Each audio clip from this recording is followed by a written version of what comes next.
Hi, I'm Mike from 1A Auto. We've been selling auto parts for over 30 years.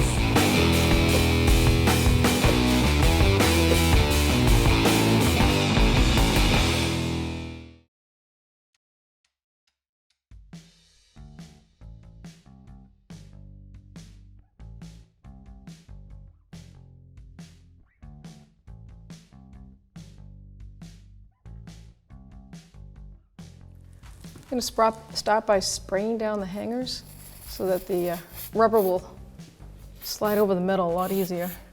Any bolts, nuts that have to come off, let them sit.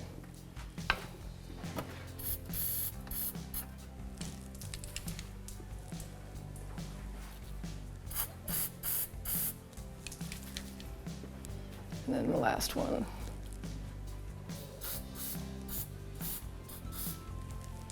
Okay. Before we take the exhaust down, if you have O2 sensors in the pipes that are coming down, I suggest that we disconnect them and take them out of the exhaust before you start hammering on the exhaust or prying on it.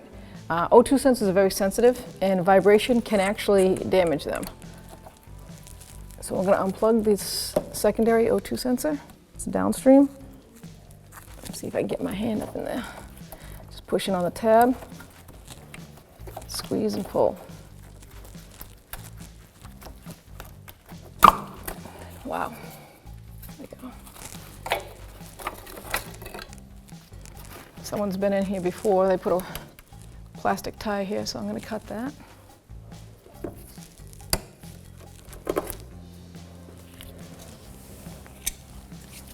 O2 sensors have special sockets for them. So they slide over. If you have a boxed in wrench, you can try it. See if you can break them free. It's usually a 22 millimeter.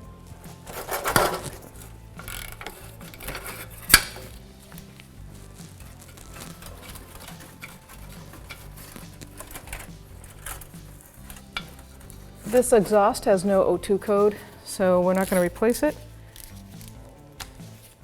And by removing it, assures hopefully no damage to it.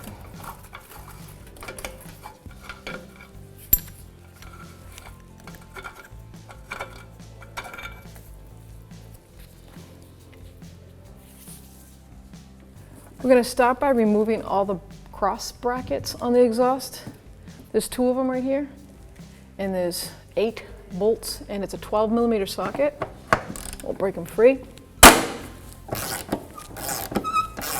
We'll work our way to all 8.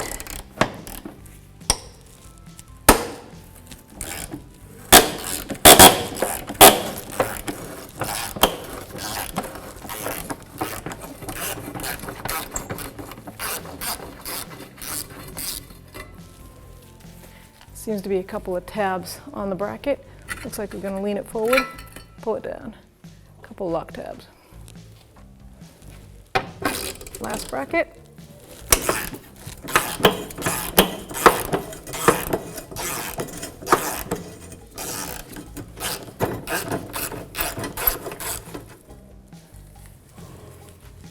Slide it forward. Now we're going to remove the front secondary converter to the front converter flex pipe. It's 2 studs and they're 14 millimeter nuts on there. I'm going to use a swivel socket and extension. Get out there and see if I can break this free. I've pre-sprayed these, so hopefully get some of the rust off. There you go.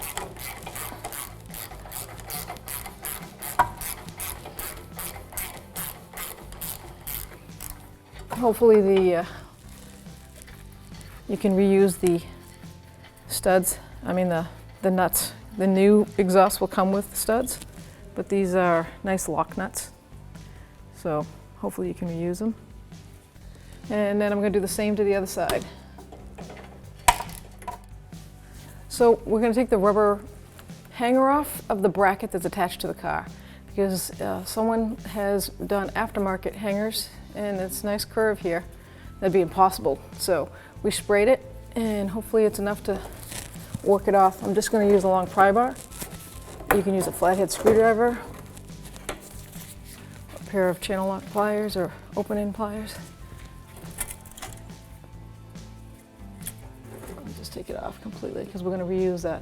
Look for the condition, make sure they're not torn. There's no tears in them, no dry rot, so we can reuse that.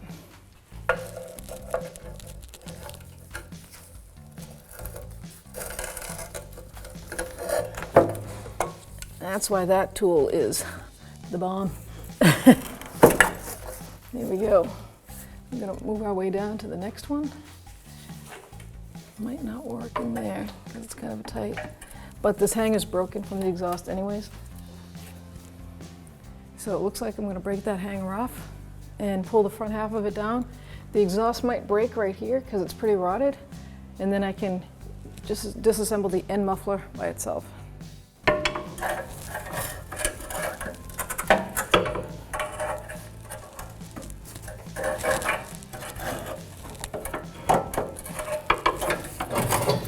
Oh, come on down there.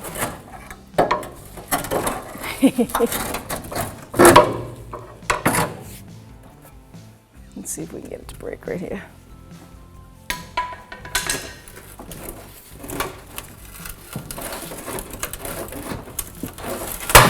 Oh, I got it to break here.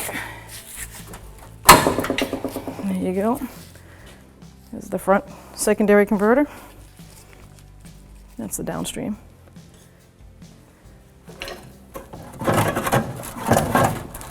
Okay, let's see if I can get this to break up. Oh, got it. Got it that time. Okay, now we have to break the exhaust here to pull it out over the axle.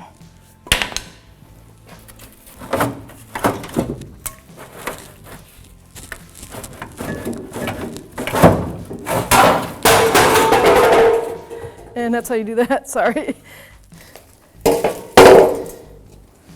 So I've got to get this broken hanger out of the rubber bushing, so I'm going to spray it. See if I can work it back and forth.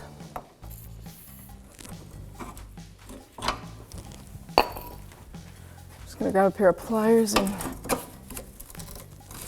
twist it.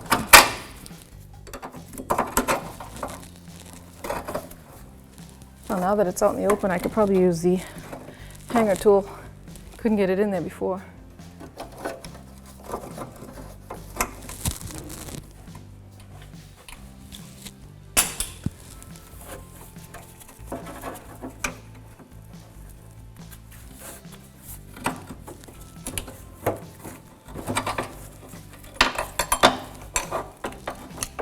And there you go.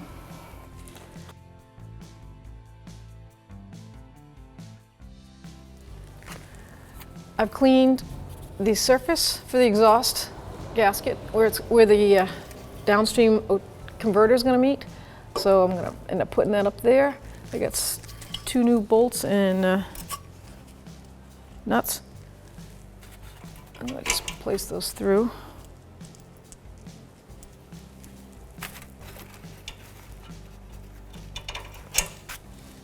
Now I can put my gasket on up there.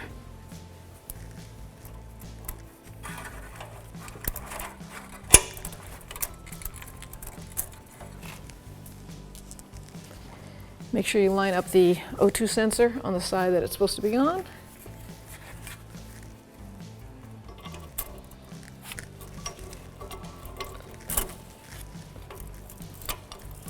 And I can hand start one of the nuts. See if I can do all this with this balance act.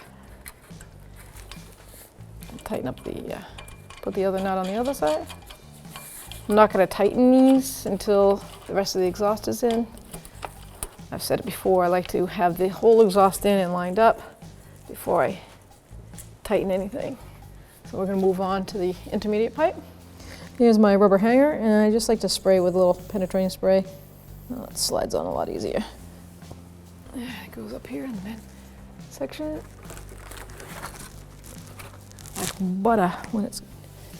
Now I can put the mid-pipe resonator on. It's going to go like that.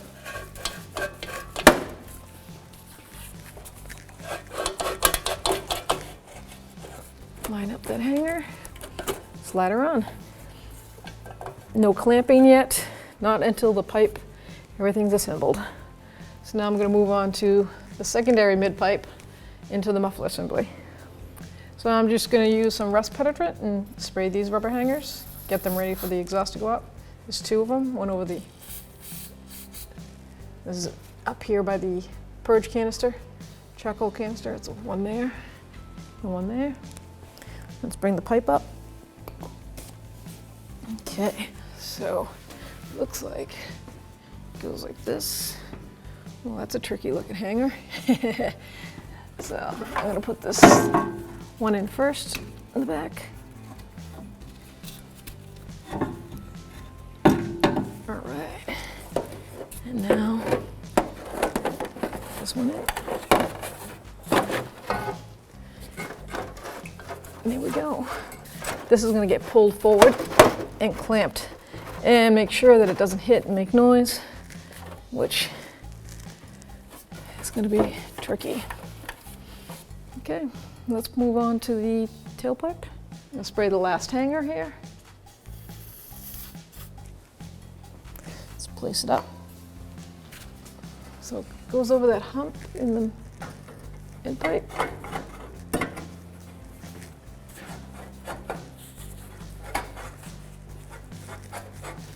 There you go.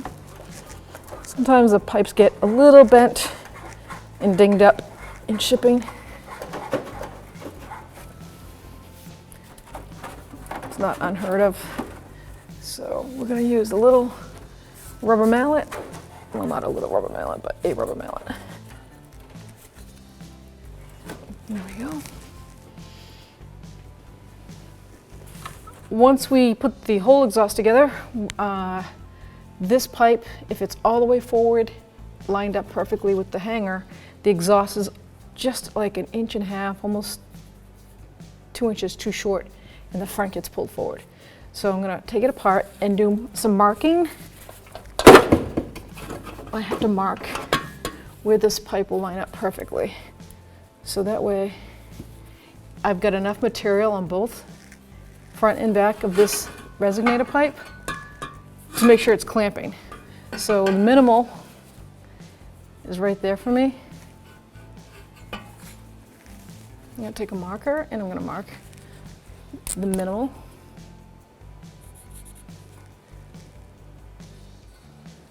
So that when the pipe overlaps, gives me enough to clamp it. And I'm gonna see the minimal on the front here. So if I put it there, the clamp will fit perfect. Am I close? Yep. Go. So minimal. So now with those marks, if they're hiding, once the pipe goes up in and it fits perfect, then I know I have plenty of material to clamp it.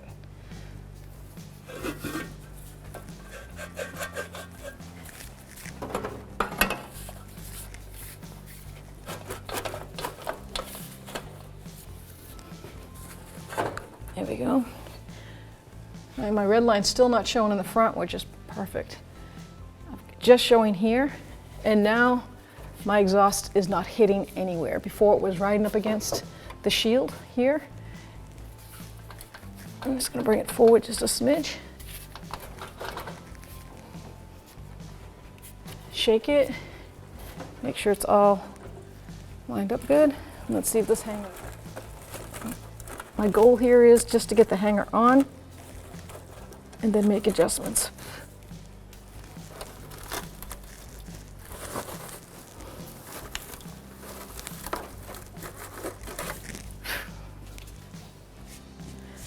Now I'm going to put my 3 clamps in.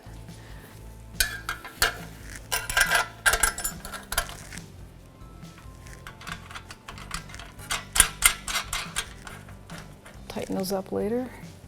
Once I put all 3, get them mounted where I want them, and I'll tighten them up. Okay.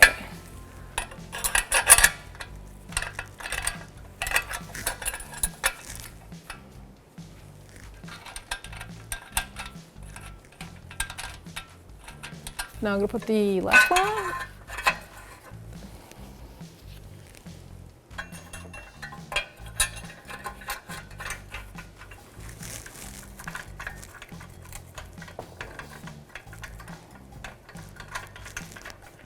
The original exhaust that came off from the factory has a chrome tip on it.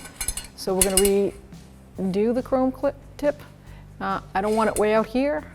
I want it just flush with the bumper and at the angle of the bumper.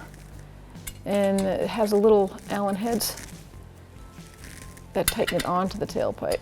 I'm just snugging it right now. We'll have to use a smaller one in there. I'm going to snug it until the whole exhaust is bolted up, and then I'll reassure my alignment.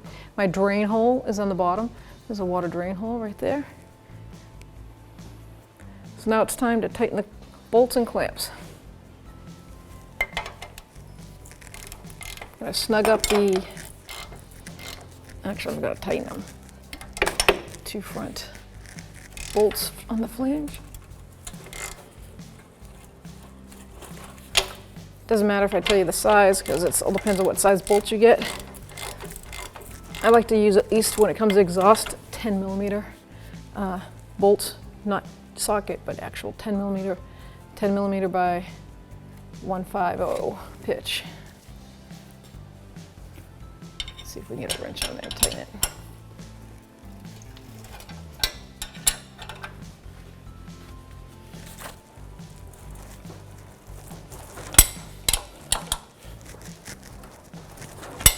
Tight. Now we'll move on to the clamps. I gave my exhaust a quick look over, and it's pretty much right where I want it to be. So I'm going to start tightening the clamps. When I tighten clamps or hang clamps on exhaust, I try to put the studs or the remaining studs that are left over. I don't like them hanging down. I like them to be out of the way. It's a kind of a polite thing to do for the next person that works on this car. You know, you don't wear hard hats working on cars, so if you are walking underneath this car and that stud is hanging down, it gives a little bit of a nice scar tissue on your scalp. It can lead to a bad day.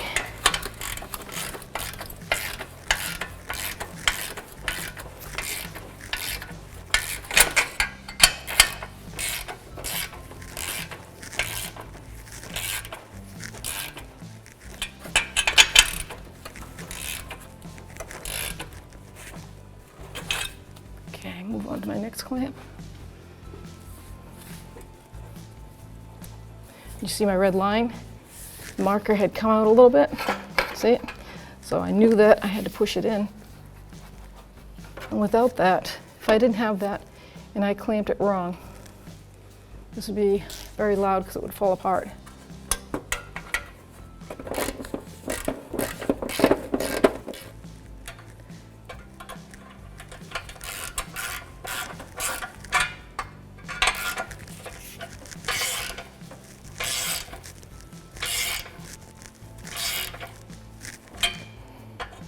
With the exhaust up, and if I shake it, hear that rattle. This is the factory exhaust heat shields. This is a gas tank, so it just protects that. But this is very common here in wherever there's cold climate and snow. This is made out of thin tin, and the steel bolt rots and falls right through. So I have in the past to do a quick repair on these, because you have to order that whole shield from the dealer if they even make it anymore. I'll take the bolt out, which I can thank somebody that didn't break in there. And now I'll put an oversized washer on that. There's the tin. I'll try to put an oversized washer on that and put it up there and see if I can squeeze the tin up and get a couple more years out of that.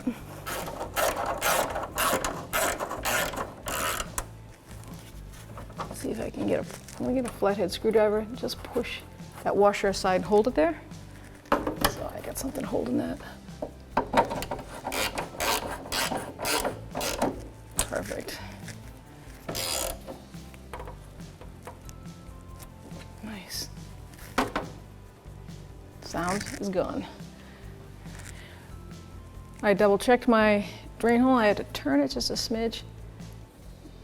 And now I can use the Allen socket, and I'm going to tighten these up.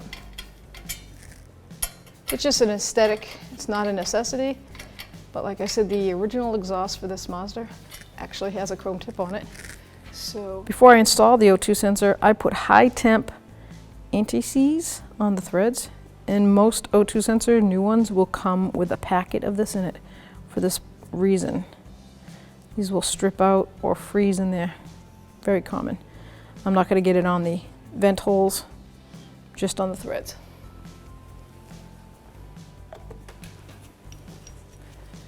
So now I can line it up.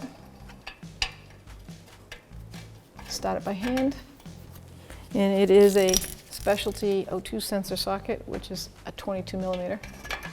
So you can use a 22 millimeter box end on a wrench if you can make it past that, which you probably won't be able to. That's unfortunate, but these sockets are readily available. And I do believe I've seen them in the tools on 1aauto.com.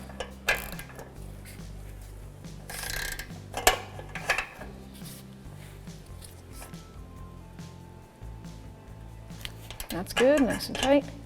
Now we can run the cable up to the connector. I'm going to run it up over the middle here. Now that we're in this way, I can line the connectors up and connect it until I hear it click. There we go. And this car's had little wire ties, so I'm going to take another little small wire tie and attach this here to this bracket. I don't want this wire hanging down, and I don't want it to hit the exhaust. So I'll just get a plastic tie and run it around there. Here we go, just going to run her up there, bring it through.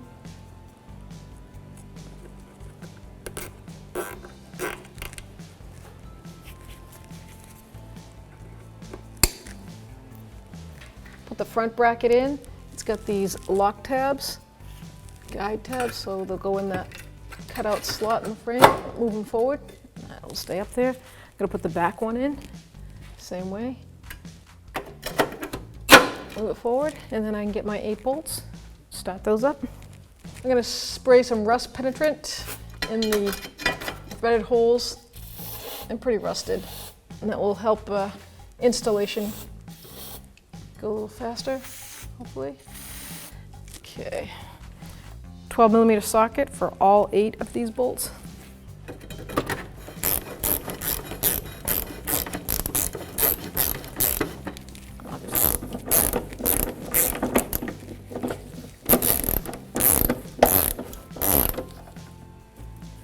That's a back bracket, so I'll move on to the front.